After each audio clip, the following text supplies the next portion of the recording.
फ्रीजचा स्फोट होऊन घराला लागली आग। गौतम नगर परिसरात रात्री घडली घटना। आगीमध्ये घरातील साहित्य जळून झाले खाक।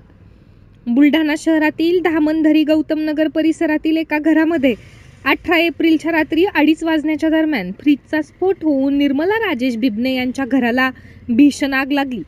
या आगीमध्ये घरातील साहित्याचे मोठे नुकसान झाले असून सुदैवाने या दुर्घटनेमध्ये कुठलीही जीवितहानी झाली नाही। स्फोटानंतर घरातील साहित्याने पेट घेतला व त्यानंतर आगीची तीव्रता वाढत जाऊन आगीचे लोळ तयार झालेत।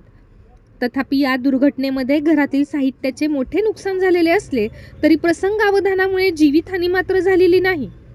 आगीची माहिती मिळाल्यानंतर बुलढाणा नगर परिषदेच्या अग्निशमन पथकाचे अधिकारी गजानन गोरे, अब्दुल रियाज, इस्माईल शेख, नितीन सोनुने, अनुप खरे, वैभव जाधव, अमोल जाधव यांनी परिसरातील नागरिकांच्या मदतीने आग विझवली।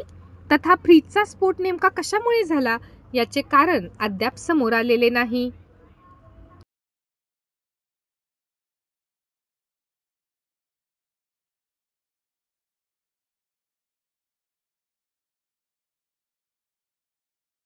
नमस्कार बुलढाणेकर, आपल्या संपूर्ण कुटुंबासह तसेच मित्रपरिवारासोबत विविध पदार्थांचा आस्वाद घेण्यासाठी veg non veg family restaurant hotel Sunrise birthday party, kitty party, outdoor party, get together, corporate party असो की लग्न सोहळा, Italian, Mexican, continental, Thai, Punjabi आणि इंडियन डिशेसचा अप्रतिम स्वाद, फॅमिलीसाठी स्वतंत्र व्यवस्था।